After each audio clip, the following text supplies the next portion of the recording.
Hi, my name is Ted Kluemper. I was in the movie called The Teenage Strangler. We know none of us had anything to do with it. Yeah, but where we dragged last night isn't sanctioned. Basically, I have no acting ability whatsoever. I went over to, I saw an ad in the paper and I went over to Huntington High School for an interview for extras. And I cannot tell you to this day why, but I was sent into another room and because they were sending people every place. And as it turns out, I was in a group called the Fastbacks. We were a gang. We were a motorcycle gang that did not ride motorcycles. All right! When the movie started, we went down there pretty much every day. Sometimes we just were there for just a few minutes while they recorded something, and then they'd say, you can go for the day. And of course, they paid us by the hour, so some days we made less than $1, just for coming down. But the movie actually started because the guy who was the program director for what was now, it's WHTN, which is now WOWK, and he was in charge of getting movies or shows to go 24 hours. That's when TV was starting to go 24 hours a day. And so he got a bunch of businessmen in town to put up some money, and they thought that they could make this movie. Number one, they could show it in Huntington, and then simulcast it out to other places and other stations and so forth.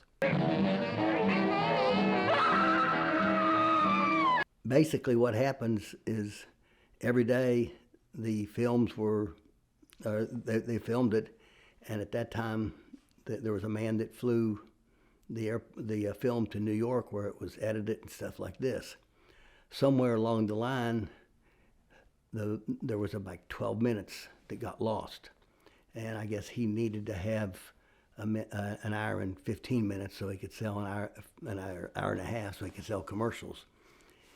So anyway, long story, by losing the 12 minutes, it just got tossed in the bin, and no one knew anything about it until years later when actually it was the Jewish church somebody found it, and they did it for a fundraiser, and that's when everybody started going back looking at it. It was it was put on. The guy that is in charge of Huntington Quarterly, Jack Hoovers, at the time, he called me and said that he had heard about it and so forth, and he wanted to write a story in the Huntington Quarterly about it. And I just said, Jack, I'm a businessman now. I don't really want to be involved in in something like this. This was 30 years ago. So anyway, I agreed to do it when he said he would give the proceeds to a charity.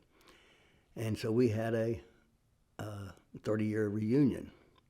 And he did go all out. We had a little cocktail party over in the hotel, and then we had limousines that brought us around the block to the Keith Albee, and he had literally a red carpet and put it, we came in and sat in the front and all that. We had tuxedos on and everything. It was a big thing. And there was quite a lot of people there for that because everybody wanted to come back and see it. So that's basically and then it's gone from there. It's been on YouTube, and I guess it's in VCRs and so forth. Hey, Mr. Wilson, what do you think about what happened last night? We started doing the production. Everything was basically made in Huntington except for one thing, which was over in Proctorville. At that time, there was a drag strip in Proctorville. But other than that, everything was in Huntington. Most of it was at Huntington High School. Downtown, there was a Martin's restaurant, which is similar to like a Jim's right now. And then there was some houses out in the South Side. And those were the majority of the places that took place in. There was a little theater group down on 14th Street West, and a lot of the actors, were from that.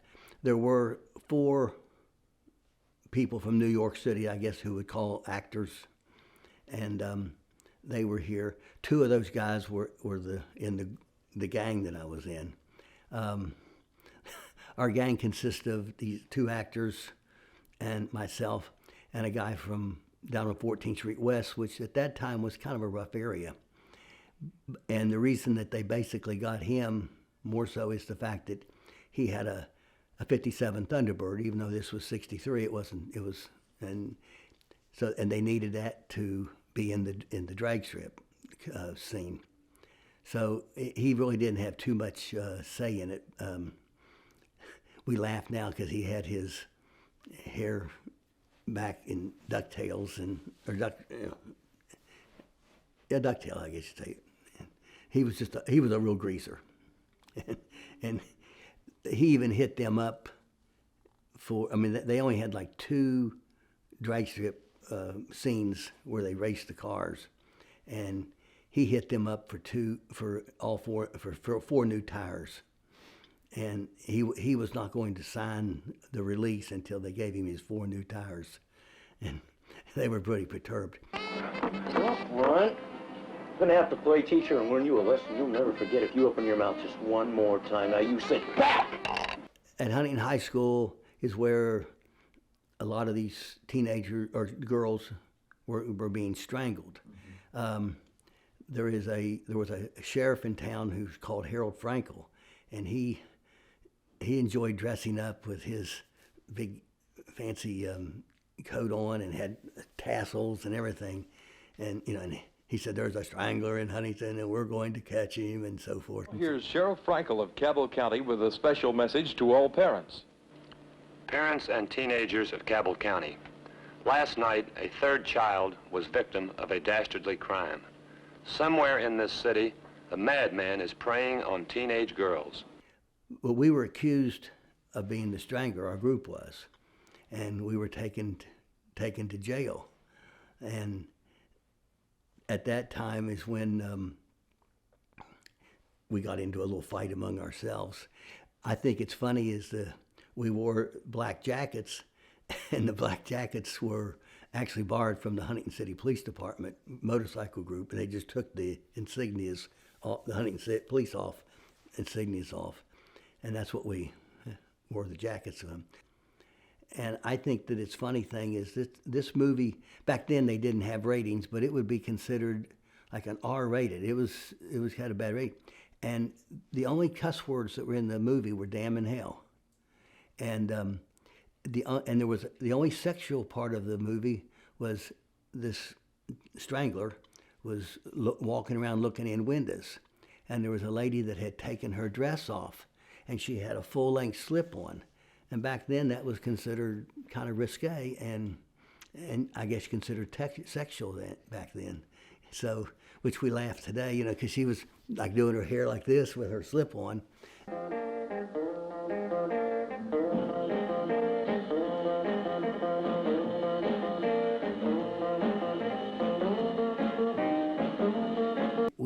We were down at Martin's restaurant, and we had a little get together. Anyway, people were coming up. I remember now a guy named Stan Witowski. He was at Marshall in the production department in theater, and he came up and we were getting into a little scuffle, and he was saying something, and my line, which I always say, is "Shut up, punk, or I'll stomp on you." That was the big thing. So, and I have never been in any type of acting at all. I do not know why I was picked. I had blonde hair, and all the other 3 had black, greasy hair. You gonna tell them where you were? Yeah, Curly, we could get arrested for dragging. Yeah, man, we're the mess. I can tell you one other thing. The guy that did the business people, that they were going to they wanted to sell this out to drive-ins, because back then a drive-in would, if you stayed till 6 o'clock in the morning, you got free coffee and donuts. And so, they would have movie 3 and 4 were usually dud movies, and because people were either asleep or those that wanted to wait or doing other things. So, besides the TV, and they really wanted to sell to drive-ins. They thought that they would make a tremendous amount of money in Huntington by showing it here right after it was made, because everybody that was in it would come. They had a lot of extras. You can see in the movie, I mean, there's no speaking part, but you can see a lot of people. Hey,